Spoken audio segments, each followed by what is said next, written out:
So I want to talk about prevention. That is to say, in retrospect, could we have prevented some of the exposures that people had at Ground Zero? Obviously not on 9/11 itself, but in the aftermath, and it took 9 months to clean up. And in particular, looking ahead to the next catastrophe, what can we do different so that we reduce or eliminate people's exposure, and so they don't have to become sick? This is kind of a hard topic. And I have my own thoughts about that, but I'd like to hear yours thoughts about what we might do differently next time. Well, again, I think because we've looked at these effects, we've learned something. And what we learn and what we now tell people won't be a message from some out-of-touch expert, but it'll be a message from the FDNY family. And that's what this program has done. So there's nothing that we're going to be able to do on the first day of the next disaster. We'll be better trained, we'll have better equipment, but our members are going to be there, all right? And if their equipment fails, they're going to still be there. And the rescue operation is hopefully going to have the perfect protective equipment, but it will be the primary thing in their minds.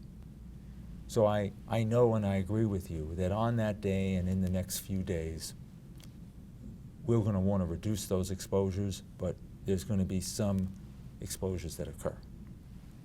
But thereafter, when we move into the recovery phase, whether that be 2 days, 3 days, 10 days later, we are going to be much stricter, all right, in terms of making certain that they wear their PPE no matter how uncomfortable the respiratory and skin protection is, and in limiting the number of hours, because we now have evidence that duration matters, right? Right. But what we have to do is also couple that with the ability to still do the recovery effort. And I think that's where it's important that our message is properly crafted. We're not taking you out of the recovery effort. We're substituting you with another FDNY member for a while. We're giving you a rest. And then when you go back in, we're going to make certain that you're wearing all this personal protective equipment. Now that's a huge challenge though, because as you know, the personal protective equipment is weighty, it's encapsulating, you need a lot of different levels of personal protective equipment for different tasks. By the way, has some of that personal protective equipment, in particular respirators, but other important elements, you think there's been improvement in the last 15 years?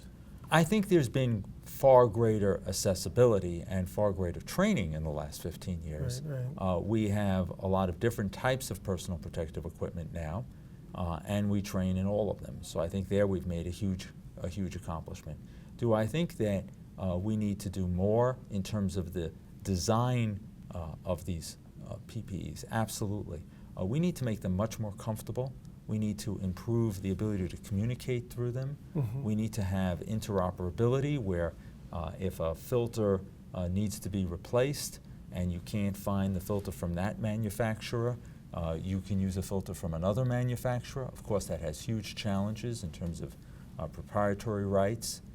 But if you can't, then what you're faced with is buying a whole new PPE, which can be very expensive, and then fit testing and retraining in it. So we need to really improve the interoperability between different manufacturers. And I know NIOSH and OSHA are working on that, but it's very difficult. One of the elements that I haven't heard from you yet is telling people that we have exposures that we don't understand, and we can't guarantee you we're safe. And I think that was a major problem at 9/11. Within a week or two afterwards, some communication from federal officials that to the broader community, not so much Ground Zero, but whatever, that the air was safe to breathe. And I think that what we have to use now is the precautionary principle, which is that these exposures, we're not sure what they are or what they'll do, but we're going to assume they're hazardous until proven otherwise. In other words, we're going to protect first when we're uncertain. And that element has to be there.